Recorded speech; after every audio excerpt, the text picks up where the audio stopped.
आसपास की सारी टीम है। आज महानगर पालिका परिसर में धरना वहाँ चल रहा है। कुछ लोग सियाने में है, वे तलुका सियाना तहसील में धरना है, उसकी तैयारी कर रहे हैं। तो ऐसा नहीं है कि संगठन फिलहाल इतना हमारा छोटा है कि एक ही जगह पे आगे एक ही जगह पे कार्यक्रम कर रहे हैं। अलग अलग जिलों में, अलग अलग तहसीलों में अलग अलग स्तर से कार्यक्रम हमारे दोनों में चल रहे हैं। और आने वाले समय में हम लोग इस संगठन को इतना मजबूत कर देंगे, इतना मजबूत कर देंगे, ये आपसे बात दिलाते हैं कि रोजाना नए नए लोगों को, जो क्रांतिकारी लोग हैं, जो बुद्धिजीवी लोग हैं, वो वास्तव में नेतृत्व करने की क्षमता जिनके अंदर है, वो अपने पीछे 100, 50, 200, 500, 1000 आदमी को जोड़ सकता हो, उन लोगों को साथ लेकर चलेंगे और एक दिन ये संगठन उनकी बराबरी में खड़ा होगा। जो लोग कहते हैं बस संगठन किसान संगठन को है, ये तुम क्या करोगे? अगर ये बात उस समय वे लोग सोच लेते, जो लोग आज सत्ताओं में हैं, या वे सोच लेते कि उन्होंने आज अंतर्राष्ट्रीय स्तर पर कुल 5 आदमी, ये जब RSS बना, जिसकी आज सरकार चल रही, 5 आदमी ने संगठन बनाया था और आज विश्व का सबसे बड़ा संगठन बना दिया। एक शिवसेना का नाम सुना होगा आपने, महाराष्ट्र में शिवसेना का जो अध्यक्ष था बाला साहब ठाकरे, उसने तो कुल एक पत्रिका शुरू करी थी। पत्रिका के माध्यम से 5-4 लोग एम्प्लॉय जुड़े, उसके साथ गली गली मोहल्ले घूमने लगे।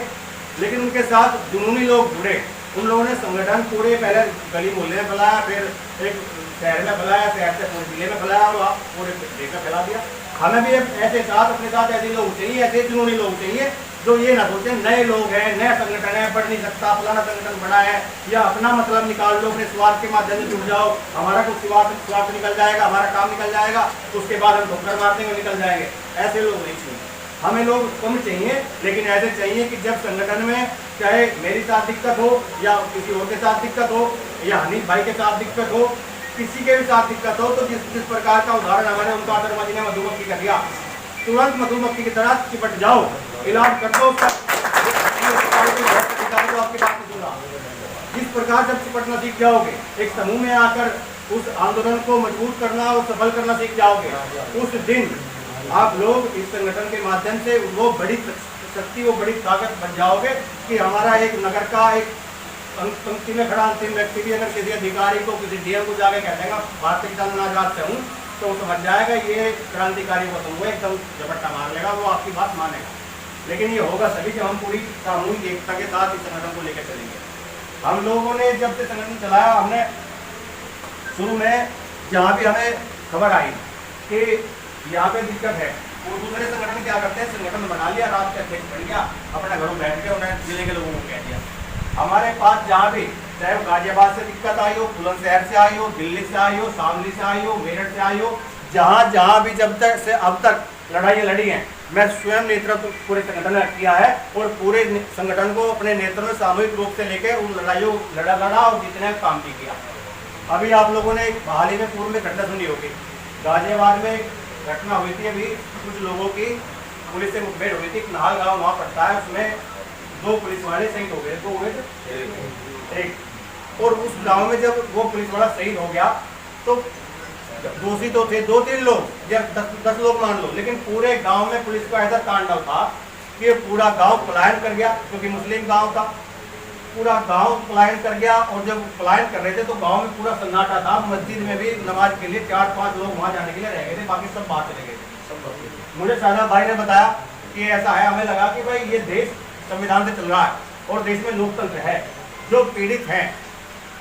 पूरा गांव जो पीड़ित होगा, जो दोषी है उन पर कार्रवाई हो। हम लोगों ने सबसे पहले पहल करी, हम गाजियाबाद कलेक्ट्रेट का घेराव किया, वहां के प्रशासन को कहा कि पूरा गांव का प्लान रुक जाना चाहिए, वहां पे शांति व्यवस्था बहाल हो जानी चाहिए। उसके बाद जब लोगों को पता लगा कि भारतीय किसान आजाद ने ये लड़ाई लड़ी, उसके बाद तो ये कोई नहीं जा रहा था, पूरा सन्नाटा पड़ा था। उसके बाद तो यूट्यूबरों की भीड़ लग गई, दूसरे संगठनों की भीड़ लग गई, वहाँ के विधायक आना शुरू हो गए, दूसरे लोग आना शुरू हो गए। कुल मिला के हमारे एक छोटे से प्रयास से उस गाँव में दोबारा शांति व्यवस्था कायम हो गई। तो हमें ऐसे प्रयास करने हैं कि जो जहाँ कोई ना जा रहा हो, जहाँ जाने से हर कोई बच रहा हो, वहाँ हम जाएंगे, लेकिन काम होना चाहिए सही। ऐसा नहीं कि किसी का गोली मारने पहले हमारे तक गोली मार दी, इसके थाने में सेटिंग करवा लो, तो थाने में सेटिंग करवाने का काम भारतीय किसान आजाद का नहीं है। लेकिन अगर किसी का गोली मार दिया और उसका भी मुकदमा पुलिस ने लेकर, तो एक गोल मार दी और रात को 12-1 बजे को मुकदमा पुलिस को नहीं करना। इसलिए आज बहुत खुशी का दिन है और बहुत अच्छा हमें लगा कि भाई अनिल खुराना जी ने आज भारतीय किसान यूनियन आजाद की नीतियों से प्रभावित होकर आज संगठन की सदस्यता ली है, संगठन को ज्वाइन किया है और इन्हें आज संगठन में संगठन मंत्री का दायित्व भी दिया गया है। तो मेरी तरफ से आपको बहुत बहुत हार्दिक शुभकामनाएं और मैं आशा भी करूँगा कि आप जिस प्रकार आपने आज ये मंच सजाया है, बहुत शानदार कार्यक्रम आप लोगों ने करवाया है। हालांकि आपकी इच्छा ये थी कि आप बड़ा कार्यक्रम वो कराएं, लेकिन वो दुर्घटना बस ऐसा हो गया। लेकिन चलो कोई बात नहीं, दुर्घटना हो गया। ये बड़ी बात है कि दुर्घटना के बावजूद भी आपने ये कार्यक्रम करा, क्योंकि हमारा भी मन नहीं रहता कि अगर दुर्घटना हो गई है और पास में दुर्घटना ऐसी हुई है, छोटे बच्चों के साथ दिक्कत हुई है, तो हमारा भी मन नहीं रहता कि ऐसे समय में हम वादनबाजी करें, हम ऐसे समय में हर्ष उल्लास करें, कोई ताड़ियाँ बजाए, कोई इस प्रकार की हमारी भी कोई ऐसी इच्छा नहीं रहती। तो हम आज भाई अनिल खुराना जी और उनके साथ तमाम बहुत सारे साथियों ने आंदोलन सदस्यता आज भारतीय आजाद के लिए है। आप सभी साथियों को, सभी क्रांतिकारी साथियों को बहुत बहुत शुभकामनाएं मेरी तरफ से और भविष्य में हम यूं ही साथ रहकर बहुत मजबूत तरीके से लड़ाई लड़ने का काम करेंगे। समाधान 24 को सब्सक्राइब